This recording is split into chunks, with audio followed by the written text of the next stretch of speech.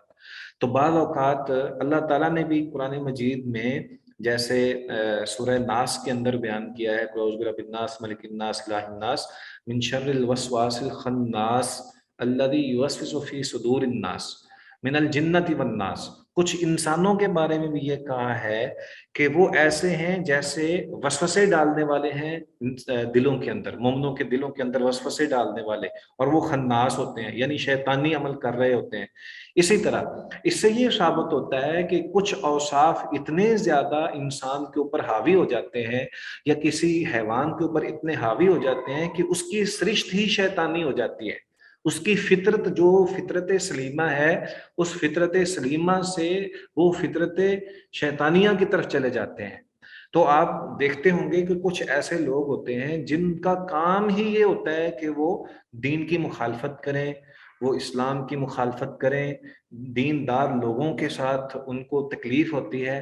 تو شیطان نے چونکہ ان پر غلبہ پا لیا ہوتا ہے اسی لیے ان کو شیطانی اوصاف کا مالک کہا جاتا ہے. تو اس بنا پر ایسے لوگوں سے جو دین کے مقابل کھڑا ہو جائے, ایک تو یہ نا دیکھیں یہاں پہ جو حدیث ہے اس کے الفاظ پر بھی غور کرنے سے ہمیں یہ بات سمجھ آتی ہے کہ ایک شخص وہ ہے کہ جو غلطی کر رہا ہے اور اس پہ ندامت ہوتی ہے. ایک شخص وہ ہے جو غلطی کر رہا ہے, ندامت نہیں ہوتی, لیکن کبھی اللہ تعالیٰ اس کو ہدایت دیتے ہیں, وہ اس پر اصرار نہیں کرتا. ایک وہ ہے جو غلطی پر اصرار کرتا ہے. اب اس کے بعد ایک اور شخص ہے, یہ جو اصرار پر اصرار کرنے والا ہے یہ نمایاں نہیں ہوتا, چھپ کر غلطی کر رہا ہوتا ہے, یا اس کے دل میں ہوتا ہے کہ کسی کو پتہ نہ چلے. ایک شخص وہ ہے جو غلطی بھی کرتا ہے, اصرار بھی کرتا ہے, لوگوں کے اندر اس کو پھیلاتا بھی ہے. تو یہ شیطانی کام ہے, یہ کفریہ کام ہے, یہ اعلانیہ گناہ کرنا یہ اس سے بڑا گناہ ہے, یہ گناہ سے بھی بڑا ایک گناہ ہے. اسی طرح کچھ لوگوں کو ایک تو اعلانیہ جو ہے وہ گناہ کر رہا ہے, دوسرا اس سے بھی بڑا برا وہ ہے جو گناہ کی دعوت بھی دیتا ہے, یہ بھی اس سے بھی بڑا گناہ گار ہے. تو یہ درجہ بندی ہے ہر ایک انسان کے, یعنی جو اللہ تعالیٰ معاف کرے اور محفوظ رکھے شیطانی اعمال سے, کہ انسان کے اندر جو ہے ان کی طبیعتوں کے اندر یہ کچھ اوصاف پیدا ہو جاتے ہیں. کہیں کوئی انسان غلطی کرتا ہے اور وہ چھپ کر کرتا ہے, وہ نادم ہوتا ہے, وہ توبہ کرتا رہتا ہے, پھر غلطی کرتا ہے, پھر توبہ کرتا ہے, حتیٰ کہ وہ باز آ جاتا ہے. لیکن بعض اوقات بندہ باز نہیں آتا لیکن پھر بھی ندامت تو ہوتی ہے, وہ اللہ تعالیٰ اس کو بھی معاف کر سکتے ہیں, اس کو ہدایت دے دیتے ہیں. وہ بے شک عمر کے کسی حصے میں ہی کیوں نہ ہو, پکڑنا چاہے تو اللہ تعالیٰ کسی کو بھی پکڑ سکتے ہیں, لیکن بعض اوقات اللہ تعالیٰ کسی کو ہدایت دے ہی دیتے ہیں. اس کے بعد وہ شخص ہے جو ندامت اختیار نہیں کرتا, گناہوں پر اصرار کرتا ہے. یہ وہ لوگ ہیں جو کہ راہ ہدایت سے دور ہو جاتے ہیں, جن پر اللہ تعالیٰ پھر بعض اوقات دلوں پر مہر لگا دیتے ہیں. اور وہ شخص جو پھر اس کا اظہار کرے وہ پھر دین کی مخالفت میں آ جاتا ہے. اور جو مخالفت کر کے یعنی اظہار کر کے پھر اس کی دعوت دے، یہ سب سے بڑا گناہ ہے۔ یہ تو ایک طرف امر بالمعروف اور نہی عن المنکر ہے، اور ایک طرف امر بالمنکر اور نہی عن المعروف ہے، تو یہ اس طرف چلا جاتا ہے، اور یہ سب سے یہ شیطانی عمل ہے، اور یہ شیطان ہی کرتا ہے۔ جیسے جادوگر ہیں، جیسے شرک کرنے والے لوگوں کو دعوت دینے والے ہوتے ہیں، جیسے علماء سو ہوتے ہیں، یہ وہ لوگ ہوتے ہیں جن پر شیطان اپنا پورا جو ہے وہ حاوی ہو چکا ہوتا ہے۔ تو ایسے اگر ایسی صورتحال ہو کہ نماز کے دوران کوئی سامنے سے زبردستی گزرنے کی کوشش کر رہا ہے اور جھگڑنے کی کوشش کر رہا ہے، تو آپ سمجھ جائیں کہ یہ شیطانی ہے، شیطانی عمل کرنے والا ہے، اس سے بچنا ضروری ہے۔ ٹھیک ہے، کوئی اور سوال اس حوالے سے؟ سر اگر ایک نمازی نے سترہ نہیں رکھا اور کوئی اس کے سامنے لا کے رکھ دے تو اس سے اس کی نماز تو نہیں باطل ہوگی؟ نہیں، بلکہ اس نے ایک مستحسن عمل کیا ہے اور اس کا اس کو فائدہ ہوا ہے، اور یہ وہ کام جس نے نماز پڑھنی تھی اس کو کرنا چاہیے تھا، تو اب اس نے نہیں کیا تو دوسرے نے کر دیا، اس میں وتعاونوا علی البر کا اس نے جو ہے فائدہ دیا ہے، تو یہ تو بہت اچھی بات ہے۔ اسی طرح ہو جاتا ہے بعض اوقات ایک انسان جو ہے وہ گزرنا چاہتا بھی ہے، تو جو گزرنے والا ہے وہی اس کے سامنے سترہ بھی رکھ دے اور پھر گزر جائے، تو یہ بھی ٹھیک ہے، اس میں کوئی حرج نہیں ہے۔ ٹھیک ہے، جزاک اللہ خیر۔ ہاں جی، کوئی اور چیز، کوئی اور سوال وغیرہ؟ ہمارا یہ سیشن جو ہے دوسرا اختتام پذیر ہونے والا ہے، 2 منٹ باقی ہیں، اور اس کے بعد جو ہے وہ 8 منٹ بعد نماز کھڑی ہونی ہے، تو نماز کے بعد پھر ہم دوبارہ ریجوائن کریں گے یا کافی ہے؟ اس حوالے سے مجھے بتا دیجیے۔ سر آج کے لیے کافی ہے، اور سیشن یہاں پہ کلوز ہو رہا ہے، آپ کو اس کا کوئی بھی رکھوا لیں۔ ہاں جی ٹھیک ہے انشاءاللہ۔ اچھا، یہ سوال آیا ہے کہ کیا عورت کے لیے بھی وہی حکم ہے؟ ہاں بالکل وہی حکم ہے، مسلمان مرد کی نماز ٹوٹ جاتی ہے، اور اگر بالغ عورت گزرے کہ عورت کے لیے بھی یہی حکم ہے، تو بات بالکل درست ہے۔